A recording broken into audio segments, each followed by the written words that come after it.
So, hello! Welcome back sa ating cooking show. For today's video is our cooking show. Lulutuin natin guys is langka. If you follow me, may na-post ako kahapon na hinog na jackfruit. Ngayon, sinip ko yung mga, iwan ko ba sa Tagalog, subok. Subok tong tawag namin sa Bisaya, no? Subok-subok ng jackfruit para lulutuin natin. Ang tawag dito sa Bisaya is humbang langka. Sa Muni Bohol style, pero oregano. Essential niya sa humbang Bisaya, humbang langkang Bisaya, oregano, pero sa, alam niyo naman sa atin, fresh. Pero dito wala tayong fresh, so dried oregano. So, ginger.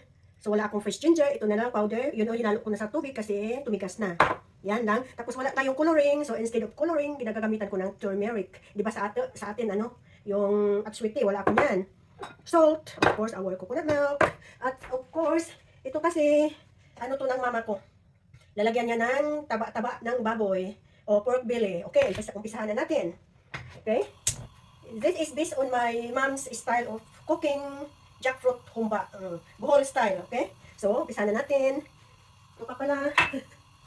May ano tayo. Tomatoes. Garlic. I love garlic. Onions. Very easy lang to guys. Pagsama-samahin lang to natin lahat. Dito na no. Ang ano ko dito, ihap-hap ko tong mga sangkap ko para ma-distribute sila evenly. Lagyan natin diyan sa ating button ng suspan. Konti ng ano natin, konti ng mga lamas. Half of the lamas. So, half of the garlic. Tapos, coconut milk. Ayan, lagyan natin ng konting tubig. Ito, kung if I got it right, kung natadaan ko lahat, ito yung kay style ng pagluto ng humbang langka ng mama ko. O di ba, mother? Kung nagtanaw ka na ng video ma, correction ko, huwag na ako'y na-miss. Pero kaysa ang mama, kating lami mo luto ang humbang langka.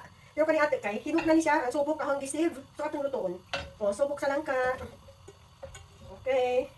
Oy, medyo konti yung ano natin, oh. Ay, nakalimutan ko pala dapat, nilagyan natin sa lubot ng some of the pork belly. Ay, ang dami naman. Hindi lang. Pero si mama ko, ipapatungan niya yung pork sa, sa ibabaw.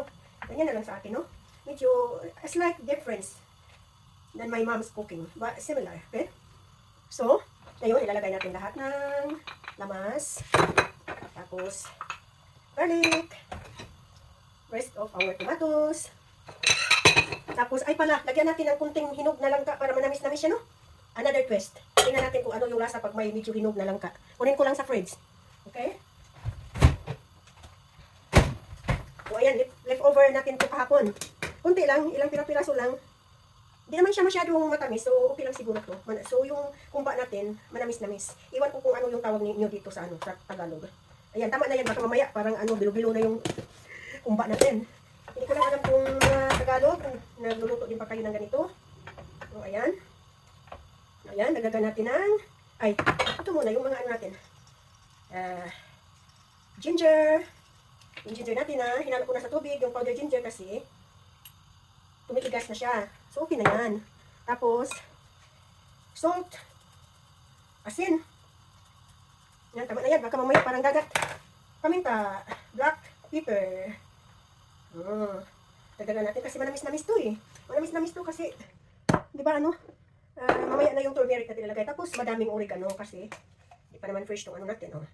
Tiubog na yan lahat. Ibasura na natin yan. Di ba? Tapos, paghalo-haloin muna natin. Ilalagay ko na lang to lahat, guys, yung bili ko. Pero, kaysa mama ko, kung natatandaan ko talaga, ipapatong lang niya yung pork. Pero yung ano ko, ilagay ko sa ilalim para lalambot yung ano natin, pork belly. O, di ba? Tapos, mamaya, tikman natin kung tama ba yung lasa pag luto na. O, dagdagan natin ng coconut milk. Coconut milk, ayan, umaapaw. Parang umaapaw sa sarap tingnan. O, di ba? Ganyan lang, guys. Pero yung sa atin, take note, mas masarap pag yung sangkap natin is all fresh. Takpan lang natin siya at palambutin. As simple as that, di ba? Pag magkakakakakak na yung ano natin sa lagbuster, ibig sabihin, very hot na siya. Okay, ang ingay mo naman, Rosie. Okay, guys, pause for now. See you in a minute. So, ayan, guys. Kumukulo na siya. Yellow kasi hinog yan eh. Okay lang yan. Wala tayong choice. Hinog yan eh. Oh, medyo luto na. Tapos, yan. O, diba? Salit lang ha. Baliktad natin camera. Tikman natin, guys.